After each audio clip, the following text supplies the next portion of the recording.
Let's go to the East Regional. That's where Duke is the number 1 seed. Needless to say, I've got Duke advancing out of the round of 64, regardless of who the Blue Devils play. They're waiting on a winner of a first 4 game. Mississippi State over Baylor. I've got Oregon over Liberty, Arizona over Akron.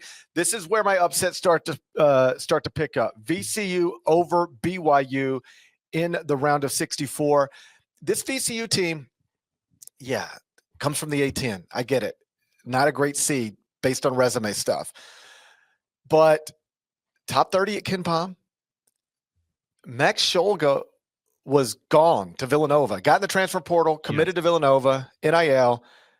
I talked to Ryan Odom because I saw VCU at the Veterans Classic back in November, and I was just sort of picking his brain about Scholga. And he was very upfront about it. How did we get Max Scholga back? It's not because he missed the Siegel Center. It's not because he loved being a Ram. I mean, all that stuff is true, I'm sure. But what did they actually have to do to get him back? Money. They had to go secure NIL funds and get it done. And he was very appreciative of his support system, boosters, administration, all of that they put him in a position. If you want to keep this thing as one of the best programs in the country operating out of the power conference structure, we've got to spend money. It comes with a cost. And they were able, that's how they got Max Scholga back to school. My point is, he would have started at Villanova this year in the Big East had he left.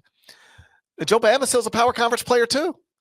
So VCU is a conference champion and conference tournament champion from a league that isn't under the power conference label, but they're a little bit like Memphis in the sense they got power conference players playing in a non-power conference league. I like that VCU team. I've got them getting past BYU. Wisconsin over Montana. I've got St. Mary's over Vanderbilt and Alabama over Robert Morris, whether or not Grant Nelson plays or not. Back up to the top. Duke over Mississippi State, Arizona over Oregon in a matchup of former Pac-12 schools. I've got VCU over Wisconsin. I'm going to continue to ride the Rams. Alabama over St. Mary's. I've got Duke over Arizona. And then I've got VCU over Alabama in a battle of places Anthony Grant used to coach, I guess. I do have Duke getting past VCU, but I've got the A-10 champions in the Elite Eight, and then I've got the 1 seed Duke Blue Devils picking up Cooper Flagg somewhere along the way, advancing to the Final Four for the first time under John Shire. I knew you'd take Duke. Not surprised by that. Do you buy the notion that Duke has by far the easiest path of all the ones? I feel like that's somewhat true, but it kind of discounts Arizona's potential. And I know, people that pick the bracket every year, that you say Arizona in the tournament, they're like, yeah, the team that never makes the Final Four. I understand the Arizona reputation in March. I get that. But I think it kind of shrugs them off a little bit. People just riding Duke into the Sweet 16, and I will as well. No resistance at all till the Elite Eight minimally. BYU, Bama, Wisconsin can score. I don't know. You think it's? I don't. You think it's easy for Duke? I think it can be easy. I don't know that it will. I mean, I could see them getting into it's almost become a joke. Like when I say stuff like this, it's like when you try to say obvious things seriously to make them sound smart. Mm-hmm. I was about to do it, but I do think this is important, even if it's obvious. It's just a 40-minute game. What would be so shocking if you looked up and Chris Jans had Duke in a fist fight 28 minutes in? Not caring a single thing about who wins the game. That's why I love this tournament. I root for stuff like that. I want to see a 1 seed with 7.5 minutes to go, down by 2, and hell yeah, dial the hell in. Let's see what happens here. That's what I live for in the tournament. So, because no one's talking about that scenario, it might not well happen. How about this? Yes or no? True. Yes or no? Duke finishes. Duke. If Duke makes, how do I want to frame this? Yes or no? Duke wins all 4 games in its region by double digits. Yes or no? I will say no. I would say no. Close game. I would say no. I would say no, just because it's unusual. But and by the way, we're talking about Mississippi State Duke. Baylor could beat Mississippi State, and then it's all moot, right? Yep. There's nothing shocking. Keep in mind, Mississippi State has been playing teams like Duke all season. It's been a minute. It's been a minute since Duke's played a team like Mississippi State. Yeah. Or at least they haven't played too many teams like Mississippi State. Tough, been through the wars, got a little guard and Josh Hubbard who can pop off. Like if I just told you, Norlander, it's Sunday, Cooper Flagg's back. There's 9 minutes left in the game between Mississippi State and Duke. It's a one-possession game, and Josh Hubbard's got 27. Hell yeah. Give it to me. Take it right now. Like none of that is crazy, right? So I'll say this. I don't know if Duke has the easiest path of the 1 seeds because I don't know what the path is going to be. But I always think it's helpful to just flip the question around and ask it from a different angle.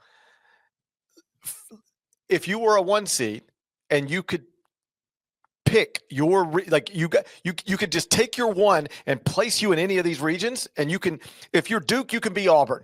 If you're Auburn, you can be Florida. If you're Florida, you can be Houston. If you're Houston, you can be Auburn. It's up to you. I think Duke would stay where it's at, and I think every one of these schools would be willing to trade with Duke. And geography, not including geography, obviously. It's not including geography, sure. But like the possible pass, all of the stuff you include in that, I think Duke theoretically should – that's the most manageable to me. I got into a conversation with somebody the other day about this. Like when you're debating, let's just say Hubert Davis as North Carolina's coach. Because one of the things I've said a few times is he one of the top 10 coaches in America? Because if you don't think he is, you probably don't have the right coach. Because at North Carolina, you should have one of the best coaches in America. You're one of the best jobs in America.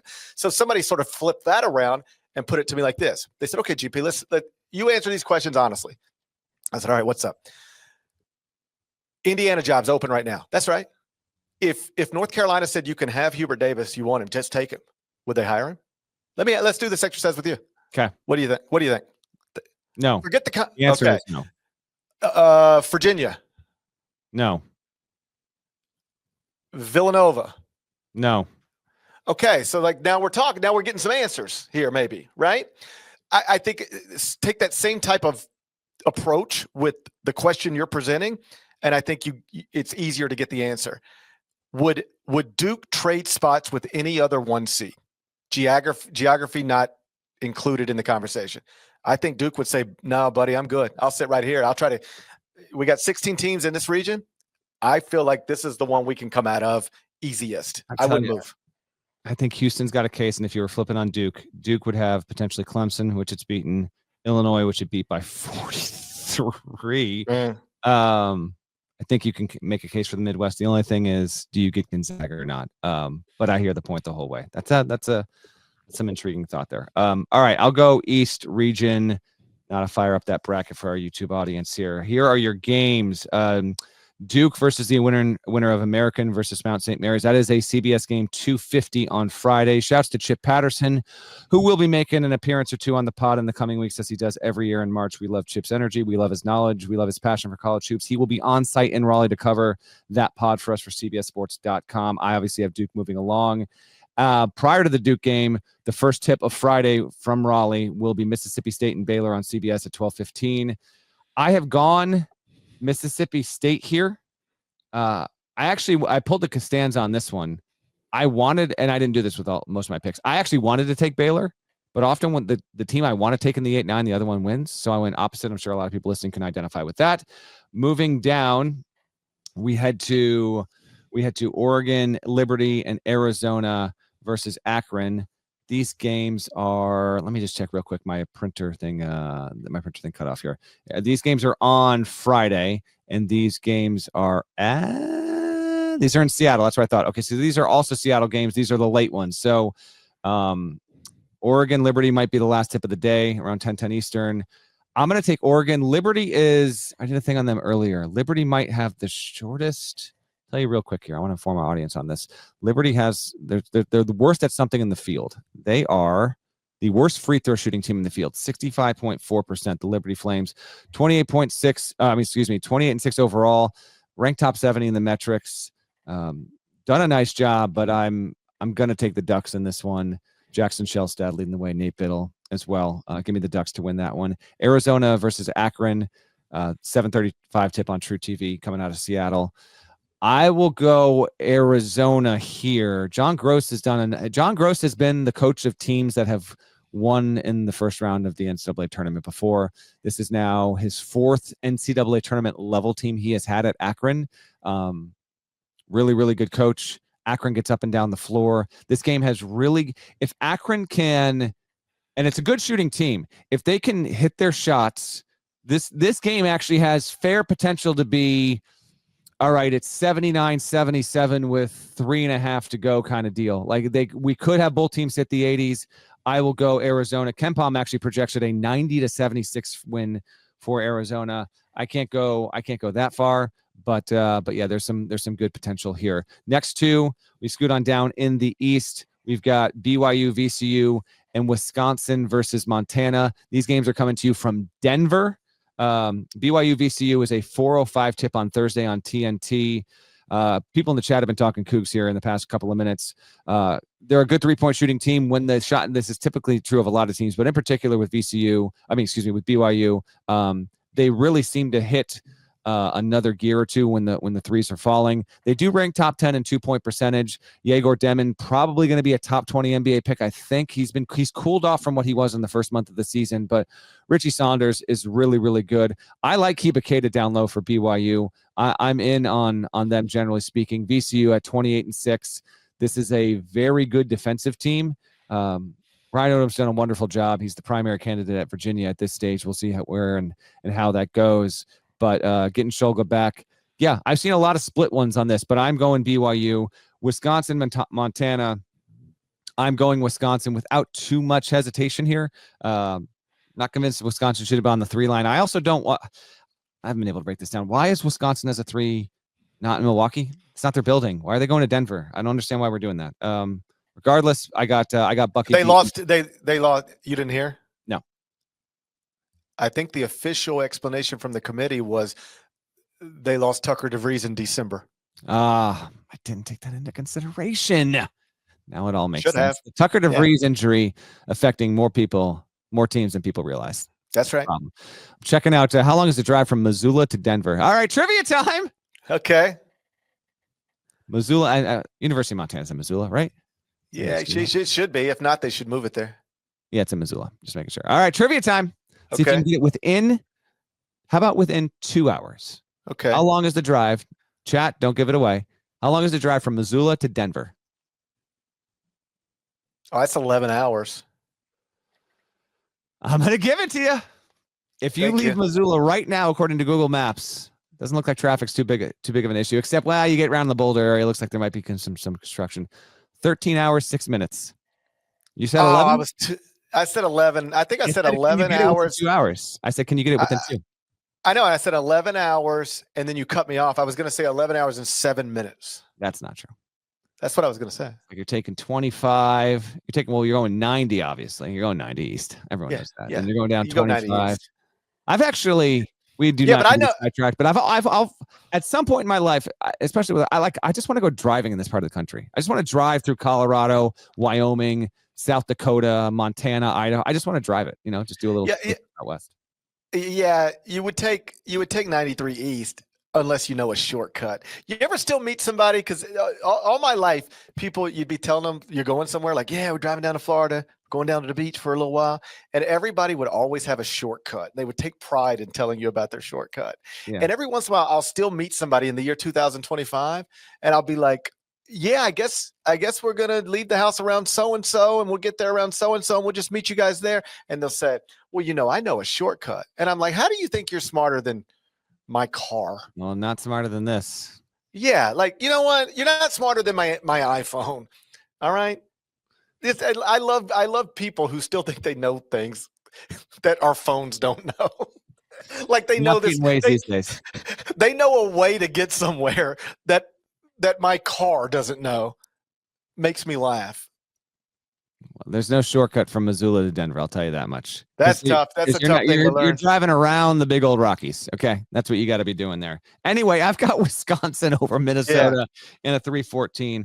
Actually, as on that topic here, GP, which 3-14 do you think has the best chance of being the closest game? And we still got to get to Kentucky-Troy, which my kiddo has Troy winning. So Kentucky-Troy, Wisconsin-Montana, Iowa State-Lipscomb, Texas Tech, UNCW. There's usually one 3-14 that's got a little bit of tension to it. Which one do you think is the most likely to be the closest game? Iowa State-Lipscomb. No Keyshawn Gilbert's going to do it? Yeah, just missing a player. They can Yeah, I could see that game being closer than you'd think it would be. I would say. I just wonder what that does mentally to a team when you've lost somebody who's very important to you. Like, does it feel? I don't know. I guess in a single elimination tournament, you can just be like, "Hey, we got to go out and win one game." It feels like in a 7-game series, it'd be much more deflating because you obviously got to get more accomplished in a 7-game series than a single elimination tournament. I just wonder what that does to Iowa State, and they've been kind of, I don't know, like. I wonder what that does mentally to them. Do they feel like, I don't know. We'll see. I won't be surprised if that game's close. I would only say, and I know it's a conference game and it was weird, but like Wisconsin lost at home to Penn State. And no one's talking about Montana beating Wisconsin. That's not they're not even talking about it in Missoula. Not happening.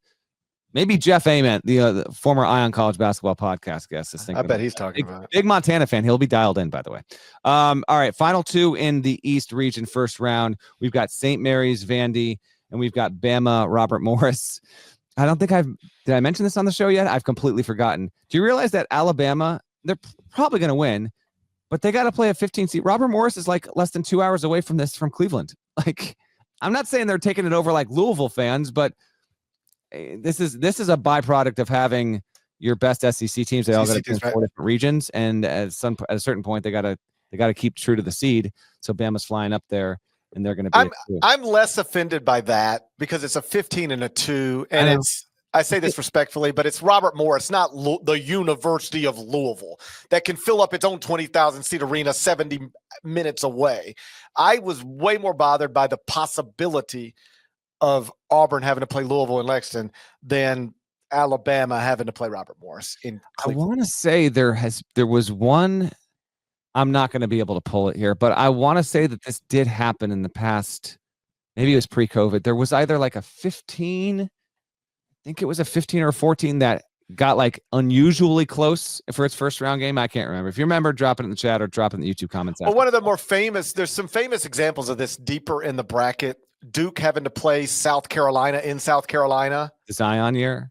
No, that was 2017 because South Carolina went to the Final Four. Right. That's right. There's that one. There's Memphis as a 1 seed having to play UCLA in California in a regional final. I was there for that one. So sometimes this stuff does happen. And I don't want to say every time I think it's wrong because some of it's just unavoidable. That's what a committee member would tell you. You just can't plan that deep into the bracket. But I would, like, if I were adding bracket principles, we're never going to set up a situation where a 1 seed is playing a possible road game, de facto road game in the round of 32. And we're never going to set it up where if the bracket plays 2 seed, when we get to the Elite 8, the 1 seed will have to play a theoretical road game against the 2 seed. We would just avoid those things. So I'm not going to have in that year, 2006, Memphis going to California to play an Elite 8 game against UCLA when Memphis is the 1 seed. I would avoid I'm not trying to avoid everything because you can't. Yeah. But there are some obvious things where I think they think about that, and you still run into logistical challenges because for the most part they want to stay true to the seed more than the geography, and so sometimes in random years you can't avoid it. You can change the principles and avoid it. You know what I would say? I would rather abandon geography than have a 1 seed playing a road game in the Elite 8. That might force you to change a team off its seed line, though. You'd be good with that? Because you don't know, there's no guarantee they get there. I know, but I'm looking for things to avoid. I want to avoid a situation where we could, like the most likely Elite 8 matchup in any region, theoretically, I understand betting markets and all that, but you'll get the point. Should be 1 versus 2. I'm going to always avoid a 1 having to play a 2 near the 2's campus or in the 2's state. We're just not going to do that. I know when we get there, the coach of the 1 seed is going to make a big deal out of it. He's going to scream, this is unfair. We shouldn't be playing this game here.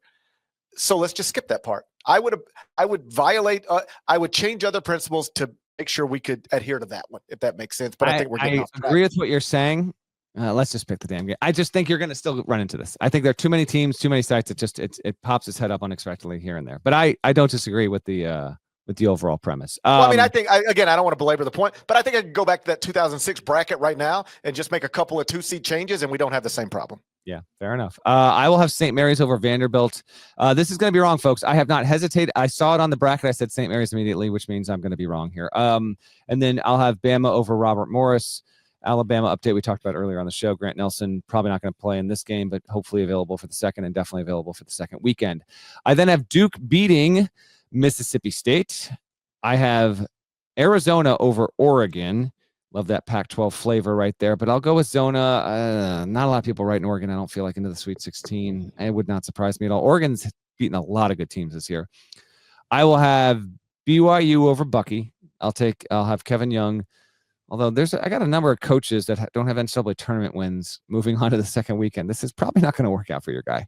I'll have Alabama over St. Mary's with some hesitation, which doesn't make sense when you see my bracket, but like St. Mary's is good enough to make the second weekend, people. Duke, Arizona, third time in 2 seasons. I will have Duke beating Arizona again. They won out in Tucson earlier this season. And then I've got Alabama playing BYU in the Sweet 16. BYU won the battle for AJ DeBanza. This is a recruiting battle game. I've got Alabama winning the head-to-head here. Give me the Tide moving along. I have picked Alabama with the idea that Grant Nelson is going to be pretty capable of being a go, and Mark Sears doing well for himself. And then I will have, not Duke, I have Alabama moving along to the Final Four for a second consecutive season. That's a value play as much as anything else. Duke is going to be such an overwhelming pick in your bracket pool to make the Final Four, and understandably so. They might cruise there.